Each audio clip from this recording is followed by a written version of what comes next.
News India 27 नव्या पिढीचं नवं माध्यम. सेवाभावी नेतृत्वाचा सन्मान. माजी नगरसेवक संतोष गायकवाड यांच्या वाढदिवसानिमित्त विविध उपक्रमातून समाजसेवेचा संदेश. प्रभाग क्रमांक 8 चे माजी नगरसेवक संतोष गायकवाड यांचा अभिष्ट चिंतन सोहळा सामाजिक उपक्रमांद्वारे उत्साहात साजरा करण्यात आला. या वाढदिवसानिमित्ताने आशा वर्कर आणि सफाई कर्मचारी यांना दिवाळीनिमित्त भेटवस्तू देऊन त्यांचा यथोचित सन्मान करण्यात आला.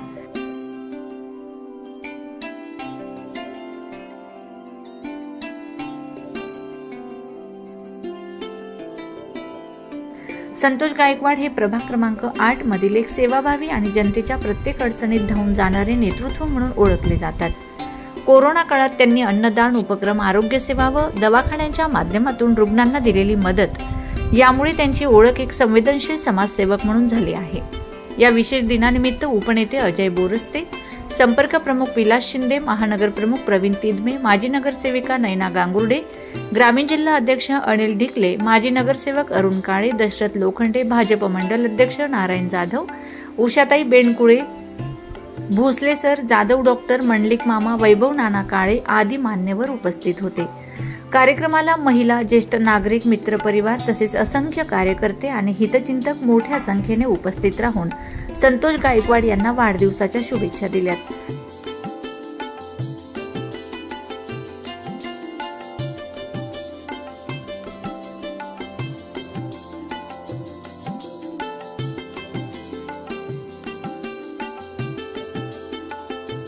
या प्रसंगी उपनेते अजय बोरस्ते यांनी आपले मनोगत व्यक्त करत संतोष गायकवाड यांच्या समाजसेवेचे कौतुक केले, तर विलास शिंदे यांनी देखील शुभेच्छा देत त्यांच्या कार्याचा गौरव केला. काय बोलायचं म्हणजे सर्वच हा प्रभाग असा आहे ज्या प्रभागामध्ये शहरातला सर्वोच्च भाग जे बाहेरून लोक आले ती बऱ्यापैकी आहेत आणि या शहरातले 2 महत्वाची गावं गंगापूर आणि आनंदवली.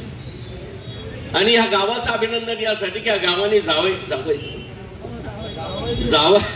पण आणि जावई आणि भाचा तेव्हा नारायणराव हा मोठेपणा आहे आणि ह्यावेळेस तुम्ही पुन्हा तो घ्याल, बरोबर ना? जावई माझा भला. तर संतोष बद्दल काय बोलायचं. संतोष मुळात इतका मनमिळावू आहे, इतका हसरा चेहरा आहे त्याचा आणि कधीही भेटला ना की तो कधी तुम्ही कितीही टेन्शन मध्ये असा तो तुम्हाला 2 मिनिटात टेन्शन फ्री कर. त्याचा स्वतःचा स्वभाव असा.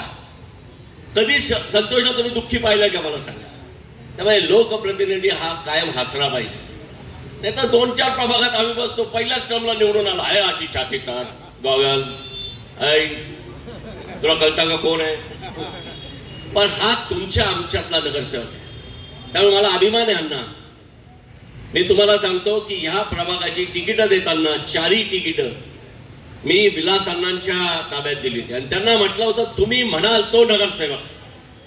आणि मला या विश्वासाचा अभिमान वाटतो की 4ही नगरसेवक ह्या शहरामध्ये 4ही शिवसेनेचे नगरसेवक निवडून आणणारे विलास अण्णा होते आणि त्यांची टीम होती आणि त्यांनी योग्य माणसं निवडली याचा सुद्धा मला अभिमान आहे. या भागामध्ये असं असताना जर आपण आज नाशिकची परिस्थिती बघितली तर या ठिकाणी तुम्हाला एखादं काम कमी झालेलं नसेल, परंतु आमच्याकडे क्राईम मात्र 0 आहे. आनंदाने आणि अभिमानाने स्वाभिमानाने या ठिकाणी आमच्या माता भगिनी, मुली बाळी, आमचे ज्येष्ठ नागरिक या ठिकाणी वावरत एकमेकाला मदत करतात. भागामध्ये एक वेगळं वैभव त्या ठिकाणी आम्हाला प्राप्त झालेलं आहे. आणि मग असं असताना संतोषजी गायकवाड, नयनाताई गांगुर्डे असतील, आज आमच्यामध्ये आमचं दुर्दैव म्हणा राधाताई मामी आमच्यामध्ये नाही, परंतु कुठलंही काम जर केलं तर मामींनी किंवा सगळ्यांच्या संमतीने आम्ही जर ज्यावेळेस 4ही नगरसेवक आपले. कार्यक्रमाच्या शेवटी संतोष गायकवाड यांनी सर्व उपस्थितांचे मनपूर्वक आभार मानले. सर्वच जण आवर्जून दादा या माझ्या कार्यक्रमाला साठी बरं का दादा व्यासपीठावरती सर्वजण मला शुभेच्छा देण्याकरता आले आहात. खरं तर आज माझा जरी वाढदिवस आहे पण या मंदिरामध्ये आमच्या वाढदिवसाच्या निमित्त म्हणजे माझा तो योग आला त्या दिवशी जुळून. आम्ही माझ्या वाढदिवसाच्या दिवशीच आम्ही आमच्या आनंदोली गावामध्ये विठ्ठल रुक्मिणीचं मंदिर बांधलं गेलं.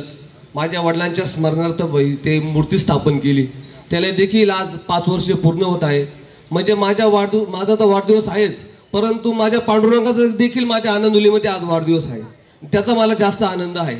या खरं तर त्या दिवशीचा तो जो दिवस होता, अतिशय गावामध्ये भली मोठी मिरवणूक, मग कलश पूजन असन, खूप सारे सगळ्यांनी त्याच्यामध्ये सेवा दिली असन, सर्वांनी आनंद दिला आहे. आमचे सन्माननीय जिल्हा प्रमुख अनिलजी ढिकले हे देखील या कार्यक्रमासाठी उपस्थित झाले. शुभेच्छा देण्याकरता आपले देखील मी मनपूर्वक स्वागत करतो. खरं तर 5 वर्षापूर्वी मंदिरात विठ्ठल रुक्मिणीची स्थापना झाली आणि एक गावाला नवीन आम्हाला वैभव प्राप्त झालं. तेव्हापासून निश्चितपणे गावामध्ये अतिशय प्रसन्न वातावरण आमच्या परिसरामध्ये असतं. दादा तुम्हाला सकाळचे 1000 लोक, संध्याकाळी 1500 लोक, रोज 45 दिवस आम्ही 2500 लोकांचं जेवण, या दिवस जेवण आम्ही लोकांना अन्न पुरवठा केला असं. मी विचार केला, म्हटलो माझ्या मुलांच्या लग्नात कुणी जेवायला येऊ न येऊ म्हटलो, परंतु आता लोकांना गरज आहे, आता काळाची गरज आहे, आता लोकांना अन्नदानाची गरज आहे.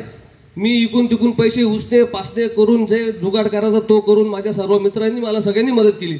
जॉगिंग ट्रॅकचे असतील, आमचे मारुती मंदिरचे सेवेकरी असतील, त्यांनी त्यांच्याकडे जे ज्यांच्याकडे पैसे जमा होते त्यांनी सर्वांनी मला पैसे आणून दिले आणि त्याच्यातून एवढा मोठा कार्यक्रम उभा राहिला. तर रोज आम्ही 2500-3000 लोकांचं जेवण करायचो. इतका मोठा सगळ्यांनी सहकार्य केलं आणि या सहकार्यातून मी मोठा झालेलो आहे. मी काय माझ्या एकट्या मोठा झालेलो नाही. याच्यासाठी प्रत्येकाने हातभार लावलेला आहे. माझ्या गावातील सर्व मित्रांनी मला हातभार लावलेला आहे. माझ्या गावातील प्रत्येक नागरिकांनी मला हातभार लावलेला आहे. माझ्या पाठीमागे माझ्या कुटुंबाने मला हातभार लावलेला आहे. तेव्हा मी हे संपादन करू शकलो.